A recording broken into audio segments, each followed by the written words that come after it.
Welcome back to another episode of Tell It to the World. Friends, we're excited. We are back again on the grounds on the campus of the University of Tennessee.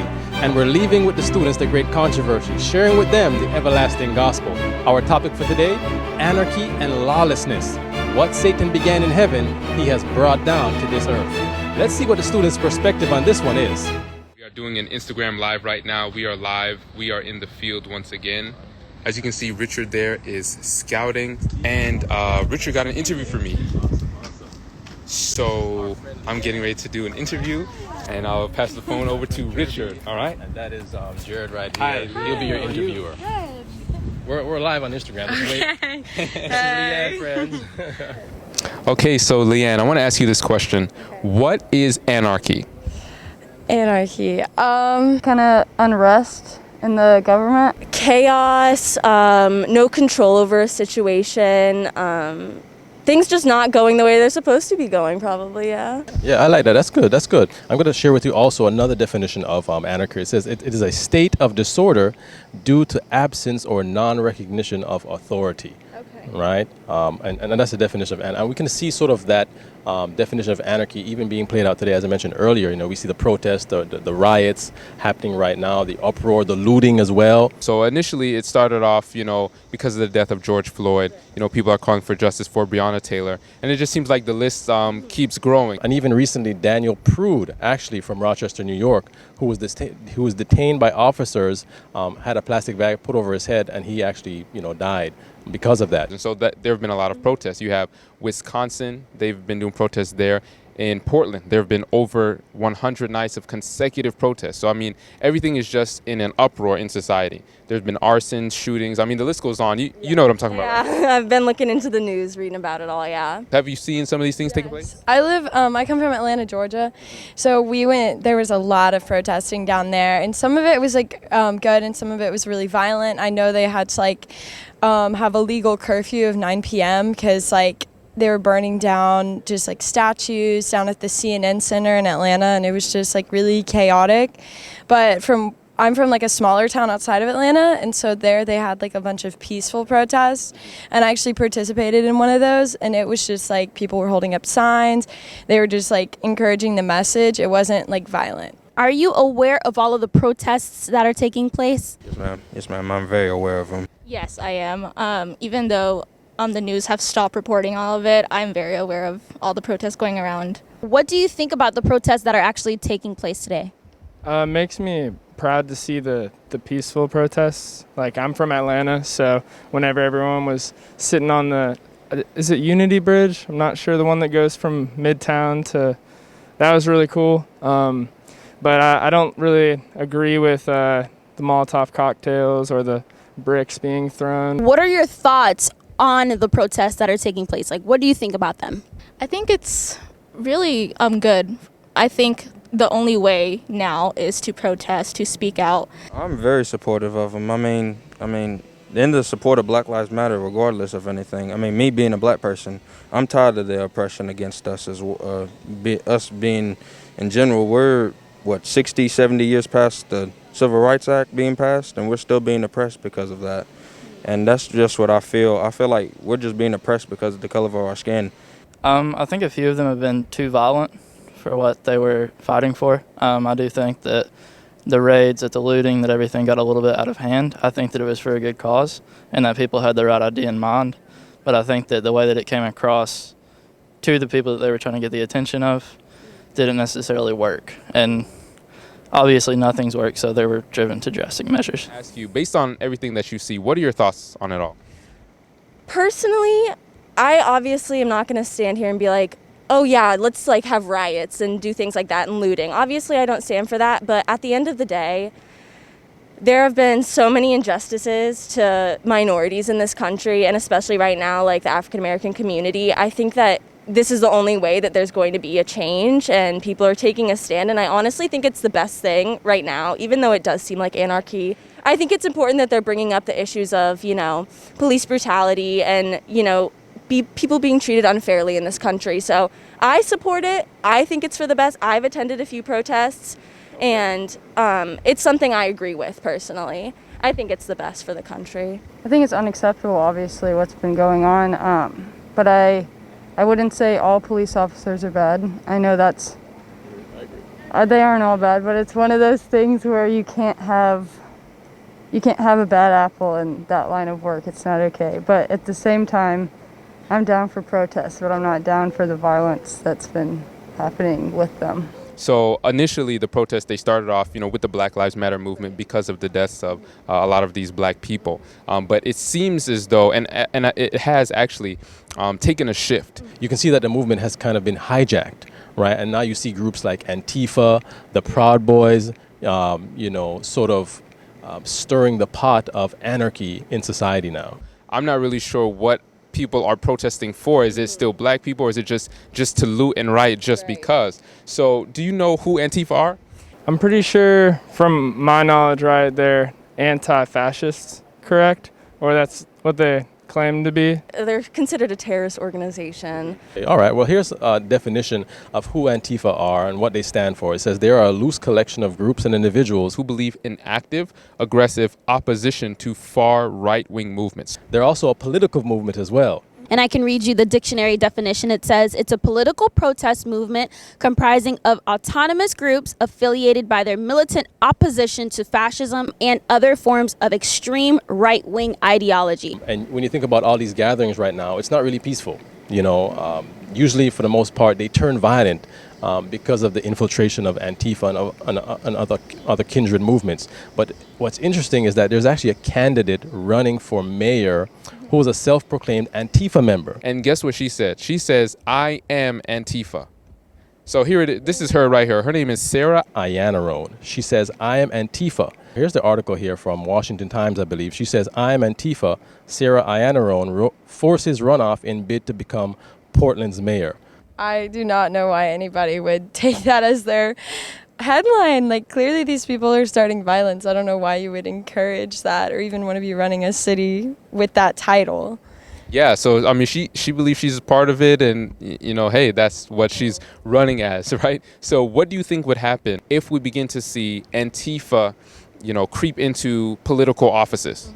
There'd be a lot of violence in my view. I think there would be a lot more discord and disagreement than there already is. I think that would just create so much chaos. First of all, clearly they have a biased view on their politics, so it would just be completely all their decisions. Nobody else would really get a say. It would almost be I feel like it would almost lead towards a dictatorship type of government. Honestly, I don't know what I would expect. I think it would probably be more towards something I wouldn't like, I would say. But in all honesty, I have no idea what type of things they would want to bring into the government. So I don't know how I would make a direct opinion about what they might be doing. I think it's funny that they're anti-government in some ways, but very pro-government in other ways. And it's not really, at this point, I feel like no one is completely anti-government or pro-government. Everyone's either just completely one side or the other, depending if you're leaning left or leaning right. It's not as clear cut as it used to be. Caroline, would you attend one of these protests? Why or why not? A protest like one of the Black Lives Matter? One of the Black Lives Matter protests that are happening around the country. I support it, and that's something I'd want to attend, but at the same time, I've seen so many things where just violence out of nowhere happens, and it's something I'd want to do, but at the same time, I'd be very cautious about going. You already said that you have attended protests in the past, but based on what we just talked about, with Antifa and other such groups, who have infiltrated a lot of these protests, would you still attend one now? If it was a peaceful protest, yes. I feel like you can't really give up now on the situation. I feel like everybody's come really far and people are starting to notice things, and I feel like we can't really give up on the fight just yet. So I'm still supporting the protests. I'm still supporting the Black Lives Matter movement. Obviously, I'm not supporting Antifa and the rioting and the looting, but everything else I do support, yeah. If you were given the opportunity to attend one of those protests, one of the BLM protests, would you attend, and why? Yes, because I feel like voicing your opinion is your First Amendment, and me being a black person, I'm supporting the Black Lives Matter group. I mean, honestly, I'm full in favor of going to protest. Yeah, no, I definitely would. There was one on campus, like I think last week or something, but I had class, but I'm definitely trying to get to one. Yes, I have attended plenty this summer. Yes. I've never been to one yet. My parents have been to one. They just talk about how influential people come there. I know Kamala Harris has been to a couple of protests and stuff like that on the Washington Street.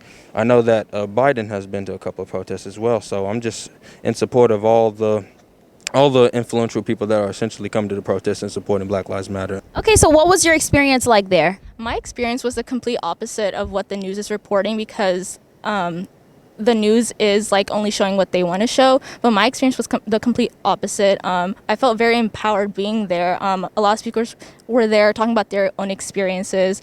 It was also very safe because of COVID. Like we can't really be in large spaces with a lot of people, so everyone was wearing masks. It was completely safe, but I had a great experience with it.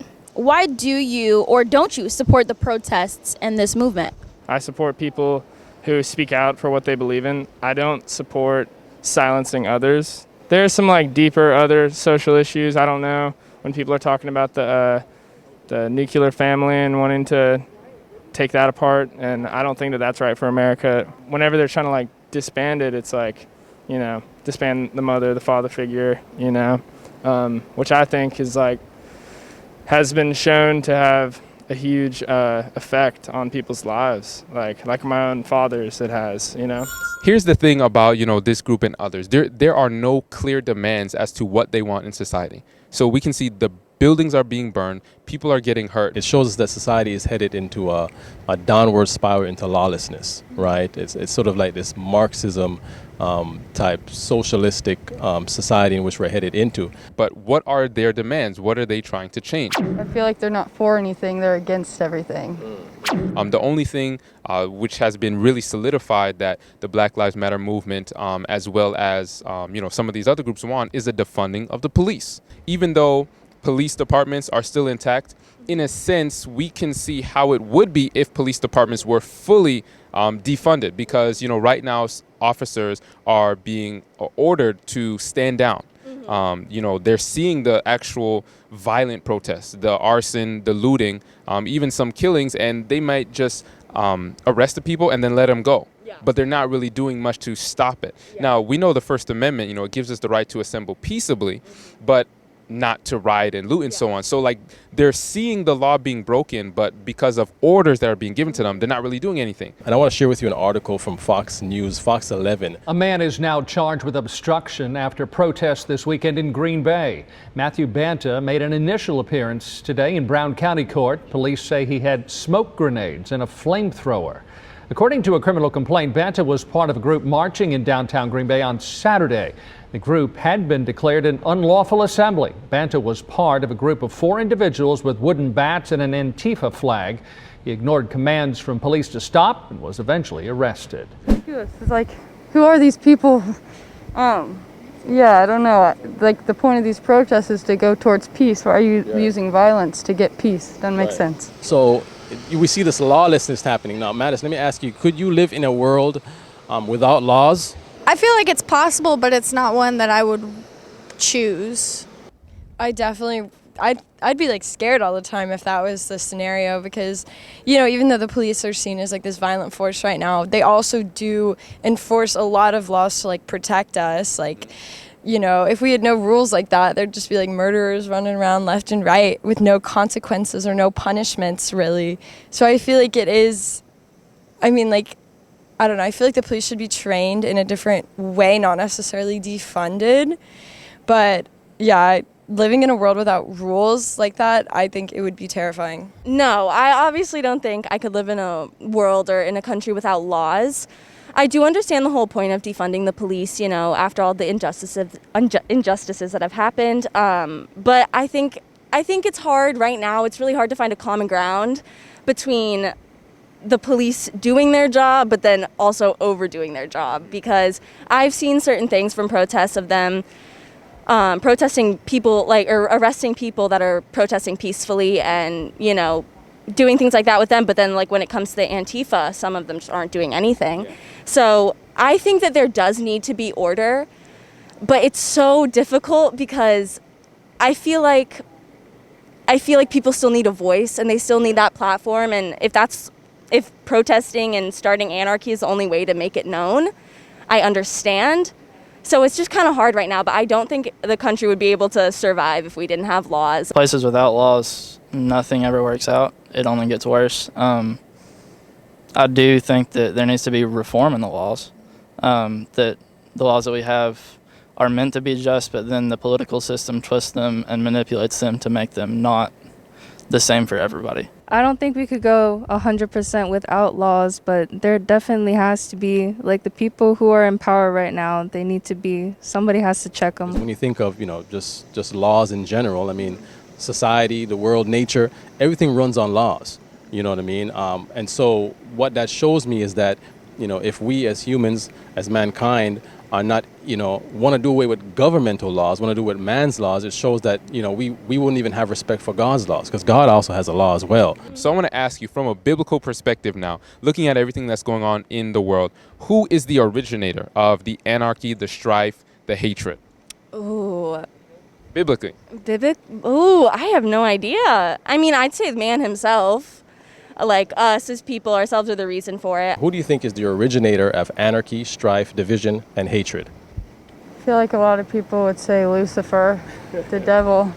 He's a fallen angel, yeah. Satan. All right. Madison is very sharp. That is indeed Satan. That is indeed Satan. And guess what? He's the one who's actually inspiring man to do these things. Because you said, you believe it's man. It is man, but it's Satan working through man. The Bible shows us the genesis, the origin of where this anarchy started. Back in heaven. Eating of the apple. Okay, so that's good. Eve, yeah. But even before that, it started before that, right? How much before that? While Lucifer was in heaven. Oh, okay. Yeah. And then he fell, and yeah. Exactly, right? So while he was in heaven, right, God had and does have a set of standards and rules, right? And as a result, Lucifer, he began to rebel against those standards and rules. And he got his own protest group, you could say, right? His own set of angels to combat God and his angels. Satan was the first anarchist. He was the first Antifa member, if you want to say. And there was a war in heaven. Literally, the Bible says that. Here it is. And there was war in heaven. Michael and his angels fought against the dragon, and the dragon fought and his angels. And prevailed not, neither was their place found any more in heaven. Verse 9. And the great dragon was cast out, the old serpent called the devil and Satan, which deceiveth the whole world. He was cast out into the earth, and his angels were cast out with him. So we see here that God did not, approve, of course, of Satan's wanting to overthrow the government. And as a result, he was kicked out of heaven. But the scripture says that Satan came down here to earth. And so, Madison, when we see this, societal permeation of anarchy and rioting, it shows us that there's a different spirit behind us. I think that's interesting because, like you see in Genesis, with the very first sin was Satan. He caused Eve to think that she disagreed with God, to think that she wanted what he didn't want for her, and causing that confusion and that perception of disagreement is how he led to the original strife and the original conflict that happened. And you can see that now because, honestly, I don't think people disagree as much as they think they do. And if people can just talk about it civilly and without emotions, without just this underlying anger or just desire to shut the other person down. If you come at it with a loving perspective, then I feel like there's more agreement than people think. Just like you said, Adam and Eve, right? When they ate the forbidden fruit, now we all naturally have this sense of hatred and variance. Yes.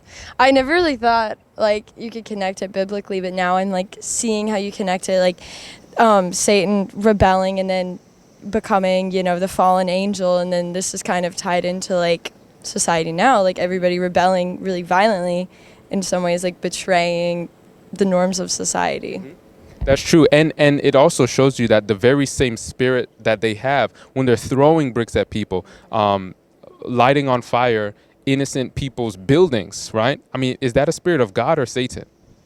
Definitely a spirit of Satan, not a spirit of God. Right, exactly. Because God's character is love, joy, and peace, not strife, not variance. So we're seeing who's behind these movements. You know, because we all have a conscience. We hear in our head, okay, this is right, this is wrong, right? The one impressing you to do wrong is actually Satan. And so, you know, as a Christian, I personally couldn't be involved in a movement like that because I can't call myself a Christian. I wouldn't be a Christian.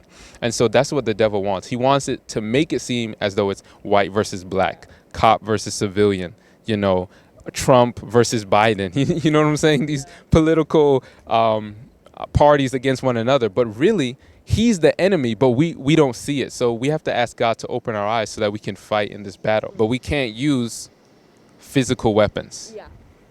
Definitely agree with that, yeah. And I'll share that with you. In 2 Corinthians chapter 10 and verse 4, for the weapons of our warfare are not carnal. You know, it's not fist against fist. It's not, you know, gun against gun. But it says here, but mighty through God to the pulling down of strongholds. Casting down imaginations. Those are the thoughts that come to our minds to say, hey, you know what? Go and slap that person in the face just because they have a different political view than you. The Bible is saying, cast down those imaginations and every high thing that exalteth itself against the knowledge of God, and bring into captivity every thought to the obedience of Christ. And so Christ's desire for us is to grab hold of these weapons, right? And those weapons can be acquired through prayer, through studying God's word, through, you know, conversing as we're doing right now, sharing the word of God together. We're getting a better understanding of God's character and even of his law, because God has a law as well, the 10 Commandments. And Satan's desire was to overthrow that law, right? And he's doing the same thing today. So if we disregard, you know, man's law, we're headed in the direction to disregard God's law as well. But God is saying, listen, I want to equip you. I want to give you the strength, the wisdom to not only get victory over Satan, but also get victory over this hate in our hearts, right? And to receive the love that I have for you, right? Do you believe that? Yeah, I do, totally. Do you agree with that? Definitely, yeah, I agree with that. I feel like everyone can find something out of that, and I think it's a great way to live by, you know, trying to shoot down all those negative thoughts and be more positive about life and accepting of everyone. That's how I like to live my life. You know, I don't try to get into political arguments with people. I respect everyone's opinion. I believe everyone has the right to their own beliefs. I think it's something that everyone should think about more, you know, putting down those negative thoughts and just coming together and loving everyone. I feel like that would help. Well, thank you, Leslie, so much for spending some time with us. We have a gift that we'd like to leave with you. And do you have any last comments concerning what we talked about, the topic, or just anything? I just think we should settle for Biden this year, and that's about it. Okay. Awesome. Any last comments you'd like to leave? Just anything? No, just thanks for having me. I want to leave with you a gift here that you know, has been a blessing for us, and you know, by God's grace, prayerfully, it's also a blessing for you as you continue, you know, your journey, and prayerfully, hopefully, you know, you can share these sentiments with others as well, that they may be led, you know, to a closer walk with Christ. Right. Yeah, I've always been told, like, you know, actions speak louder than words, and the biggest impact you can have in someone's life is just showing the gospel through your actions and through your character, and, you know, loving others like Jesus loved us first. So, yeah. I don't know, my mom always told me, like, from the Bible, love your neighbor as yourself, and I feel like this is really applying to the situation. Like, don't use harm, don't use all this stuff, but yes, I have accepted Christ, and I think it's great to have a spiritual, like, perspective on this whole entire situation. That's good. And continue to accept him daily, and deny yourself and ask God to live out his life within you. So how was your experience, Leanne? Tell the people out there in Instagram It was land, how was good. it? It was a blessing. Yeah, it was really interesting to learn how we connected, like, spiritual events towards, like, the whole social movement nowadays. So I had a good time, yeah. Awesome. Amen. Thanks so much, Leanne. Appreciate it. Take care. Take care. As we did interviews with the students today, I was particularly blessed to hear the reaction of the students as their eyes were open concerning the connection between current events and Bible truth. And I want to encourage everyone who is watching this video right now, you also can evangelize by using current events and ask the Lord to show you how to tie it into the Bible, but most importantly, to share with others a knowledge of Jesus Christ. Don't forget to follow us on our Facebook, Instagram, and Twitter page. And please like, share, and comment in this video so that we can see what are your thoughts. We'll see you next time.